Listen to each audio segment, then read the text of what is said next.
Hai, apa kabar semua saudara? Selamat datang dalam segmen Kerinduanku. Kiranya firman Tuhan pada hari ini boleh memberkati saudara, meneguhkan saudara, dan membuat saudara makin mengandalkan Tuhan kita, Yesus Kristus. Kita akan mempelajari pada hari ini personal branding.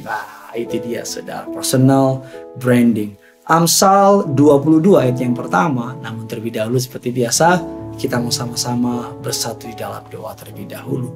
Bapa yang baik, Bapa yang kami kenal di dalam nama Tuhan Yesus, kami mau siapkan hati kami untuk diberkati oleh kebenaran firman Tuhan. Pakai hamba-Mu Tuhan untuk boleh menjadi saluran berkat.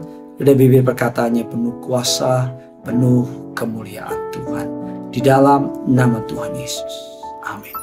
Amsal 22 ayat yang pertama mengatakan demikian. Nama baik lebih berharga daripada kekayaan besar. Dikasihi orang lebih baik daripada, Alkitab katakan, perak dan emas.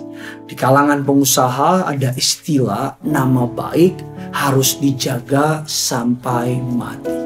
Hal tersebut dinasihatkan orang tua kepada anak-anaknya agar mereka menjaga nama baik termasuk nama orang tuanya. Ketika seseorang bangkrut namun masih memiliki nama baik, masih ada harapan karena teman-temannya akan membantu. Sebaliknya, ketika nama baik sudah hancur, maka akan sulit mendapatkan kepercayaan dari orang lain. Apa sih personal branding itu? Personal branding adalah dikenal baik atau buruk oleh orang-orang yang merupakan sesuatu. Personal branding atau gampangnya adalah proses pembentukan persepsi masyarakat terhadap kehidupan seseorang meliputi kepribadian, kemampuan, dan nilai dirinya. Sebagai contoh, jika ada seorang pendeta yang suka mengajar mengenai kekeluargaan, mengenai keluarga, lama-kelamaan dia akan dikenal sebagai pendeta yang menangani keluarga. Sehingga ketika ada keluarga bermasalah di gereja tersebut, maka mereka pasti ingat pendeta tersebut. Tahukah saudara bahwa personal branding saudara yang paling terkenal dalam dunia ini adalah kisah tentang Yesus. Yes, kita bicara mengenai Yesus, memang Yesus tidak pernah self-promosikan dirinya, tetapi tanpa kita sadari, tanpa kita, mungkin saudara tidak akan menyangkal perkataan saya, orang yang paling terkenal, orang yang pengaruhnya paling luar biasa mengubahkan dunia, namanya adalah Yesus. 2000 tahun yang lalu dia sudah tidak ada lagi di muka bumi ini, sudah di surga, tetapi kuasanya, pengaruhnya masih terasa sampai sekarang. Yang mengubah wajah dunia, yang mengubah perbudakan, yang mengubah yang namanya teknologi, pengetahuan dan sebagainya adalah orang-orang yang mempercaya atau menerima kabar tentang Yesus ini. Ketika Yesus cuma hanya 3,5 tahun dia muncul dalam muka bumi ini melayani, tapi pelayanannya sangat impactful. Apa sih personal branding itu? Personal branding adalah menampilkan our brand, tentang kita. Sederhananya seperti ini, bahwa personal branding adalah what people think of you when they think of you. Apa yang orang pikirkan ketika mereka memikirkan saudara. Alkitab mengatakan tadi saudara bahwa nama baik lebih berharga daripada kekayaan besar, dikasihi orang lebih baik daripada perak dan emas. Nama baik artinya seseorang dikenal sebagai orang baik. Ketika seseorang dikenal sebagai orang yang baik, dapat dipercaya, maka orang tersebut akan memiliki banyak kemudahan. Apakah orang Kristen perlu memiliki nama baik? Yes. Justru saya berdoa nama kita terkenal sebagai orang yang baik. Justru saya berdoa ketika orang menyebut nama saudara, mereka bilang itu orang baik ya. Ketika mereka menyebut perusahaan saudara, itu perusahaan benar ya. Kita melihat sebuah contoh di Alkitab, Daniel 6 ayat yang kelima mengatakan demikian. Kemudian para pejabat tinggi dan wakil raja itu mencari alasan dakwaan terhadap Daniel dalam hal pemerintahan. Tetapi mereka tidak mendapat alasan apapun atau sesuatu kesalahan. Sebab ia setia dan tidak didapati sesuatu kelalaian atau sesuatu kesalahan kepadanya. Saudara bisa memperhatikan 3 raja, 2 kerajaan berganti, tapi Daniel tetap dicari. Kenapa? Karena Daniel tidak didapati kesalahan dalam hal tanggung jawabnya. Daniel berarti memiliki personal branding yang sangat baik. Padahal dia budak loh. Padahal dia orang buangan. Tetapi dapat menjadi wakil rakyat. Apa yang bisa kita pelajari dari kisah Daniel dalam dia mempersonal brandingkan dirinya? Yang pertama, Daniel terkenal menjaga kekudusannya. Alkitab mengatakan Daniel 1 ayat yang ke-8, Daniel berketetapan untuk tidak menajiskan dirinya dengan santapan raja dan dengan anggur yang biasa diminum raja. Ketika Daniel masih sangat muda, ditawan, dibawa ke Babel, Daniel dan temannya Sadrak, Meshak, dan Abednego, mereka tidak mau tercemar. Daniel hanya makan sayur dan air putih dan menjaga kekudusannya sebagai umat Allah. Ini adalah hal yang menyenangkan bagi Tuhan. Kekudusan bicara mengenai integritas. Integritas bicara mengenai pikiran, perkataan, perbuatan sama. Integritas bicara di mana-mana sama. Di kantor, di sekolah, di rumah, di gereja, ada orang, gak ada orang, dilihat, gak dilihat, sama. Integritas atau kekudusan bicara dapat dipercaya.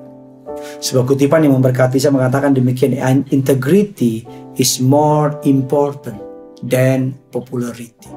Integritas lebih penting daripada popularitas. Karena orang yang punya integritas sekalipun gak populer, tapi dapat dipercaya. Yang kedua, apa yang bisa kita pelajari dari Daniel? Bagaimana dia membangun personal branding yang luar biasa. Daniel memiliki keintiman dengan Tuhan. Demi didengar Daniel bahwa surat perintah itu tadi buat, pergilah ia ke rumahnya. Dalam kamar atas ada tingkap-tingkap yang terbuka ke arah Yerusalem. 3 kali sehari ia berlutut, berdoa, serta memuji Allahnya seperti yang biasa dilakukannya. Ditulis bahwa Daniel berlutut, berdoa, memuji Allah 3 kali sehari menghadap ke Yerusalem. Ini adalah kehidupan yang intim dengan Tuhan. Daniel itu wakil raja loh saudara. Orang nomor 2 di pemerintahan. Pasti sangat sibuk. Tapi Alkitab mengatakan dia tetap memberikan waktunya untuk berdoa. Bahkan Alkitab katakan biasa dilakukannya. Memberikan pengertian bahwa dalam setiap situasi Daniel berdoa, memuji, dan menyembah orang. Saudara berdoa 1 hari doang atau berdoa 5 jam tapi harus nggak berdoa, jauh saudara lebih baik yang membuat kalau saudara cuman ke gym, 1 kali nge-gym 5 jam, habis itu biasa nggak nge-gym lagi, badan saudara nggak akan berubah. Saudara boleh nge-gym cuman sehari setengah jam, tapi tiap hari pelan tapi pasti badan saudara pasti berubah. Kalau saudara bersepeda berolahraga 1 hari bisa 6 jam, terus itu stop, nggak ngubah apa-apa. Tapi kalau saudara cuman berolahraga setiap hari 1 jam dan rutin, itu baru berubah. Kuncinya konsistensi. Daniel Alkitab katakan sehari 3 kali. Di tengah kesibukannya, Daniel tetap mencari Tuhan.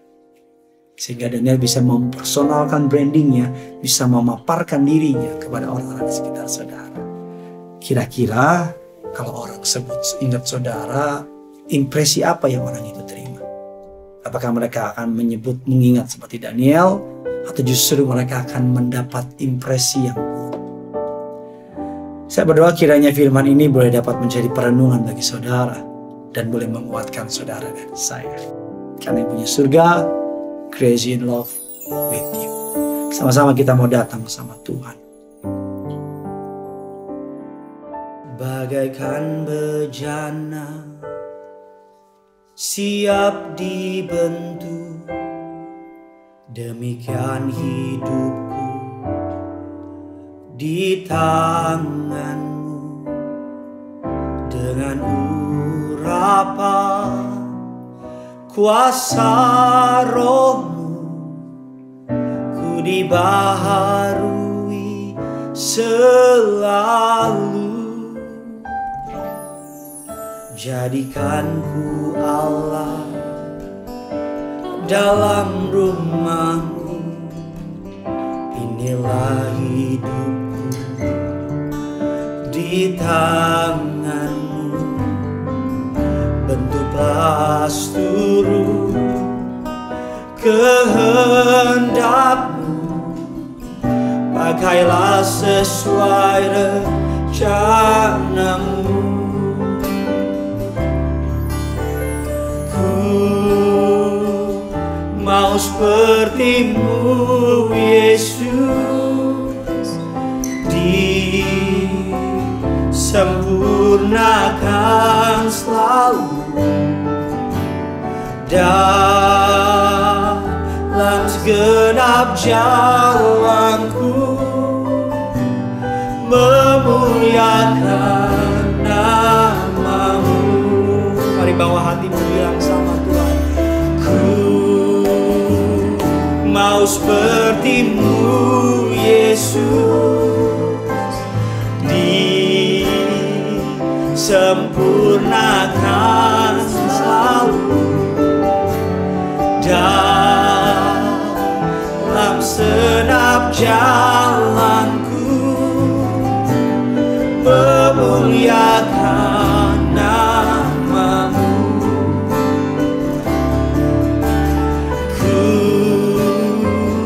mau seperti-Mu Yesus, disempurnakan selalu